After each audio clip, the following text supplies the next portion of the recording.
हम सभी परिकरों से कहना चाहेंगे, अब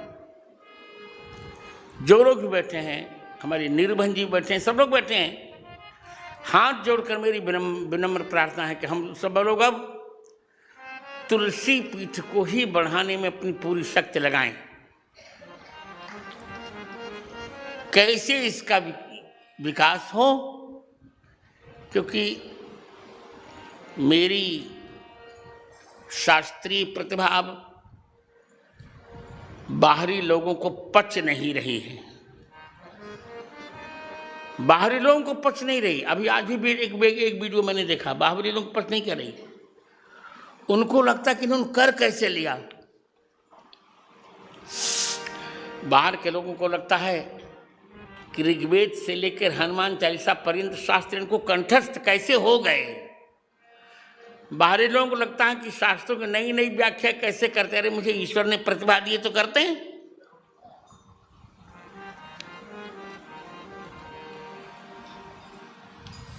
वैसे मैं स्वभाव से बहुत शांत प्रकृति का व्यक्ति हूं, पर रघुवंश का मैं गुरु हूं। आज हमारे यहाँ एक रघुवंशी में यहाँ बैठे हैं, राजेंद्र जी। रघुवंशी कहते हैं, जो रण हमें पचारे को लड़ें सुखेन काल किन हो। जो हमें युद्ध में ललकारेगा उसे हम सुख से लड़ेंगे, काल ही क्यों न हो। कहूं स्वभाव न कुल प्रशंसी, काल हूं डरे न रण रघुवंशी। एक व्यक्ति ने आज इतना अशुभ वाक्य का प्रयोग किया है, उसका तो प्रतिकार मुझे करने ही चाहे, कोई कितना भी रोके, मुझे डर नहीं लग रहा। अब मुझे अर्जुन जैसे परिकर चाहिए, और भगवान राम जैसा परिकर चाहिए। अर्जुन द्रोण का अपमान करने पर द्रौपदी को बांध कर ले आए थे, तो तुम लोगों में से मैं उत्तराधिकारियों को कहूंगा, तुम अर्जुन जैसे अब बनो, जो कुछ होगा होगा। वशिष्ठ का विश्वामित्र ने अपमान किया तो राम जी ने ऐसी लीला कर दी, ऐसी लीला कर दी कि विश्वामित्र को वशिष्ठ जी के ही शिष्य के पास आकर नाक रगड़ना पड़ा।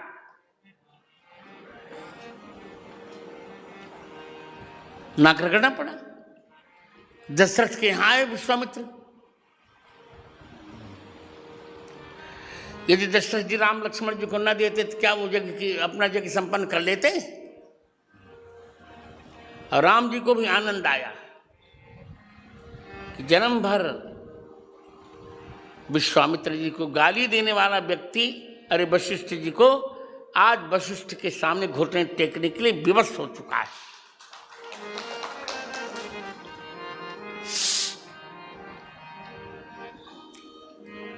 तो मैं अब मेरी दक्षिणा का समय आ गया है।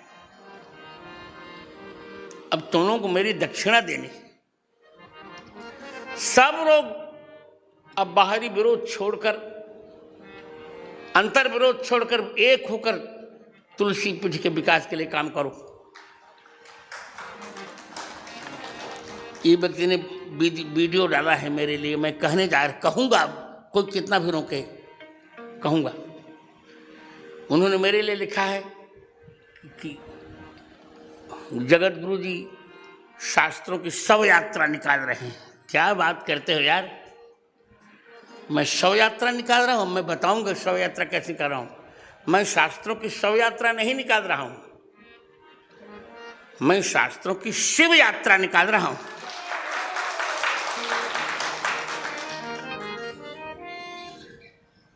अब मैं देखूंगा आप लोगों की निष्ठा कैसे होगा। अब इसका तो प्रतिकार मुझे करना ही करना है। आप, मुझे विश्वास है आप लोग करेंगे इस कार्य को, और राघव जी आपकी सहायता करेंगे।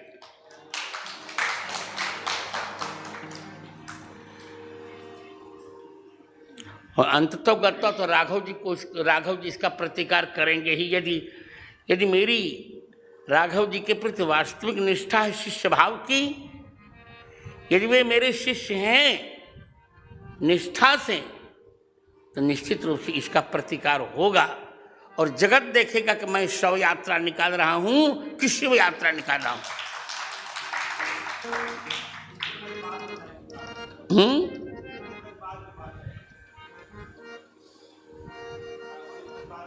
हाँ, हमारे उत्तराधारी कह रहे चलो आओ माला पहनो। हमारे उत्तराधारी कह रहे हैं कि राघव जी तक बाद में बात जाएगी, पहले हम ही लोग निपटेंगे, जो कुछ होगा होगा। तो किस वाक्य से मुझे बहुत बहुत खेद हुआ है। मैं मान अपमान सबसे ऊपर हूं, पर जब वही बात है जो रण हमें प्रचारे को, अब तुम लोगों को तुम्हारे गुरु जी की शपथ, इसका प्रतिकार अब होगा। याचना नहीं, अब रण होगा, संग्राम महाभीषण होगा।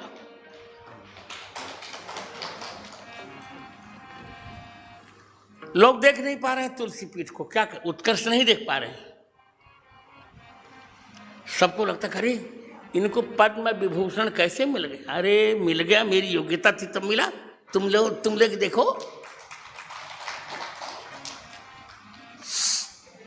सब लोगों को लगता है कि वाचस्पति पुरस्कार कैसे मिला, कैसे इन्हें महामहोपाध्याय मिला, काशी के विद्वानों के सामने मिला। मैंने कोई चाटुकारिता नहीं की, मैं जानकर अपने वक्तव्य में कह रहा हूं जिससे ये वीडियो वहां तक पहुंचे। और कोई बात नहीं,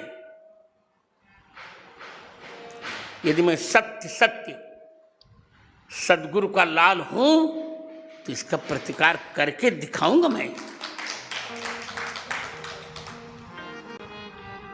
मैं शास्त्रों की शव यात्रा नहीं निकाल रहा हूं,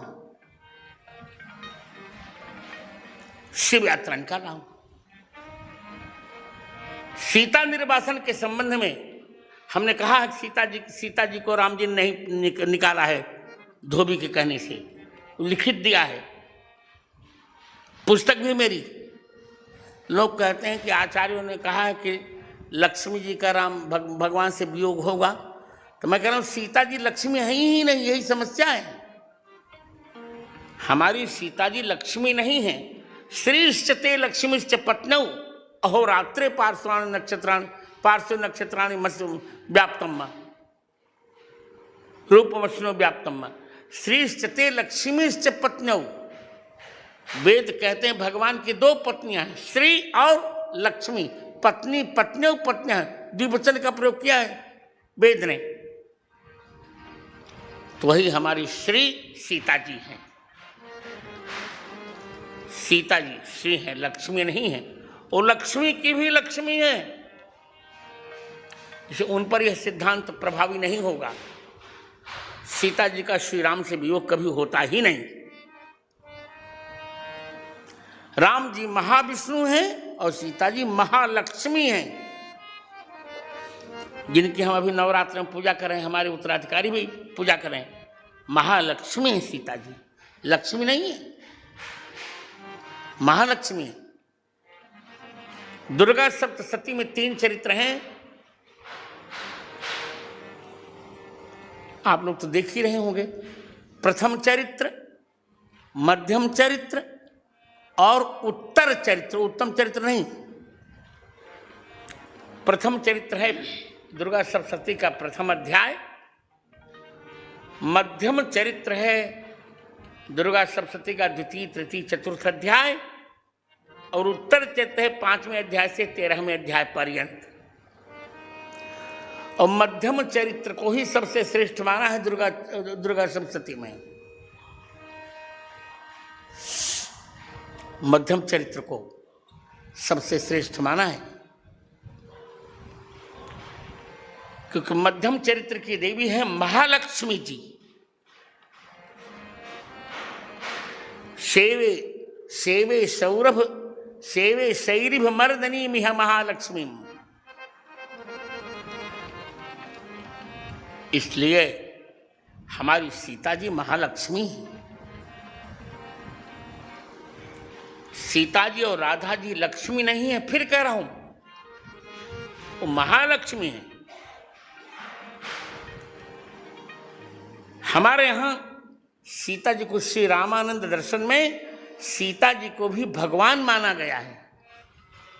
अन्यत्र लक्ष्मी जी को जीव कोटि में माना गया है, वो जीव हैं। हमारे यहां जीव नहीं है सीता जी। एक ही भगवान दो रूप में आ जाते हैं। मिथिला में मां बन के आ गए, अयोध्या में पिता बन के आ गए। त्वमेव माता च पिता त्वमेव बंधुश्च सखा त्वमेव विद्या च गुरुस्त्वमेव सर्वम मम देव देव। अब डर कर काम नहीं चलेगा हिमांशु, बहुत हो चुका।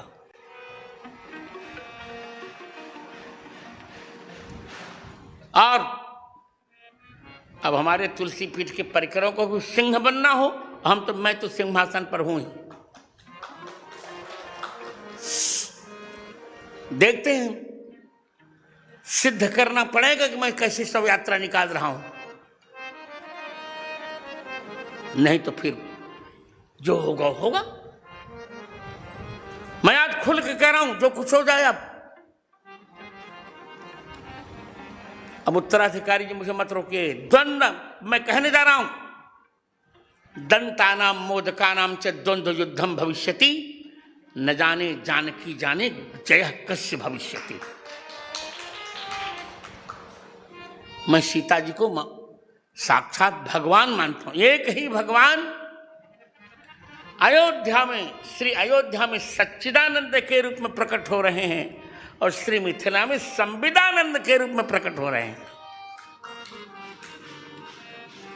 तो सीता निर्वासन नहीं कहकर मैंने कहां से शव यात्रा निकाल दी। अब लोग चिल्ला रहे हैं जीवन भर से, रात दिन जिसके मन में गलत वासना रहती है वो गलत सोचता है। पाणिभ्याम योनिमाच्छाद्य पर लोगों को आपत्ति है। अब सभी लोग योनि का अर्थ गलत कर रहे हैं, तो मैं क्या करूं? योनि का अर्थ करें जिससे जहां से बालक उत्पन्न होता है, महिला का वो स्थान। हमने कहा जब लिखा ही है शास्त्र योनित्वात् सत्यस्य योनिम, देखिए ना भागवती में, भागवत 10वें स्कंध 2 अध्याय, जरा खोलो 10वें स्कंध 2 अध्याय, श्लोक संख्या 27 है क्या 28, जरा देख लेना चाहिए। जल्दी खोलो।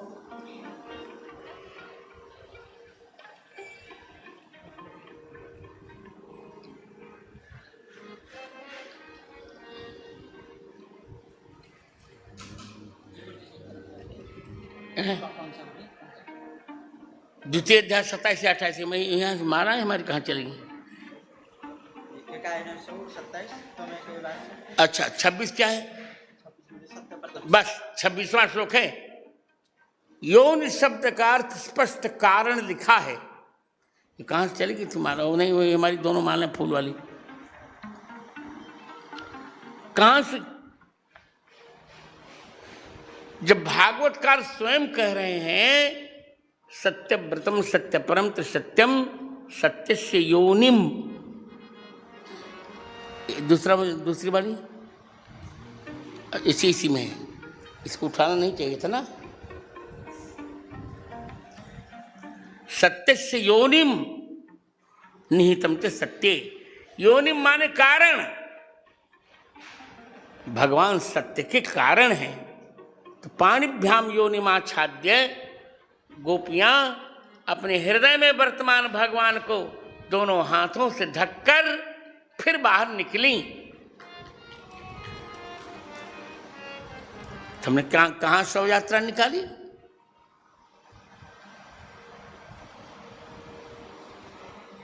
इसे देखिए, ये सब अब सब ठीक हो, अब तो निर्णय होगा ही होगा। और तुलसी पीठ भारत का शास्त्र संप्रभुता संपन्न एकमात्र पीठ होकर रहेगा जब, पर आप लोग मेरी बात मान जाइए तब।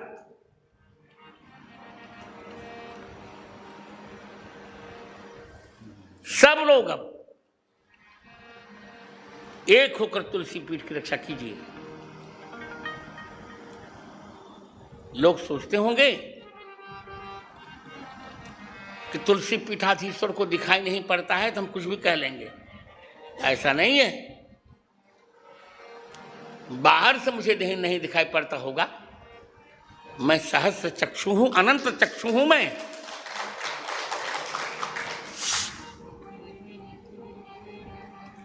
इसलिए अब समय एक निर्णय का आ गया है। अब तक मैं कुछ नहीं बोलता था, पर आज का वीडियो मैंने देखा, मुझे बहुत क्षोभ हुआ।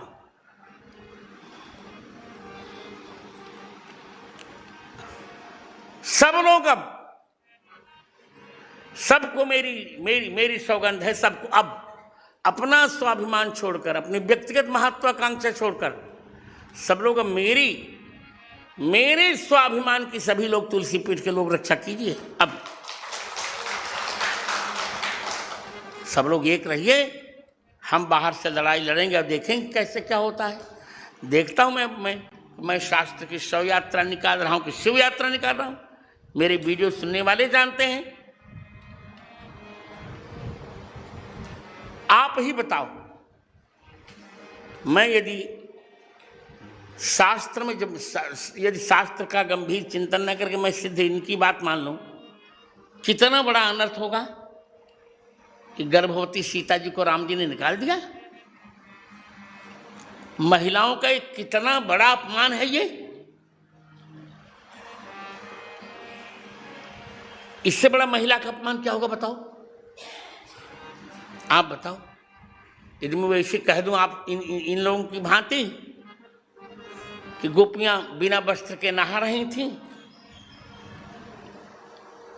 और अपने उस स्थान को ढक करके आई गोपी, कितना बड़ा अपमान होगा भगवान कृष्ण का। ये लोग तो सोचते नहीं कुछ दूरगामी परिणाम। देश विदेश में आज सब लोग सुन रहे हैं, सभी भगवान राम और भगवान कृष्ण को अपना आदर्श मान रहे हैं। ऐसी घटना से लोगों के मन में क्या धारणा बनेगी? तो मैं तो सनातन धर्म की रक्षा कर रहा हूं और ये कहते हैं शास्त्रों की शव यात्रा निकाल रहे हैं। ठीक है, अब तो भगवान निर्णय करेंगे। मैं अपने शिष्य परिवार में सबसे प्रारंभ होता है उत्तराधिकारी का। उत्तराधिकारी से लेकर आप सबसे मैं यही कहने जा रहा हूं कि शिष्य वही है जो गुरु के अपमान का बदला ले ले। अब जैसे काम मेरा नहीं चलेगा, मुझे विजय चाहिए।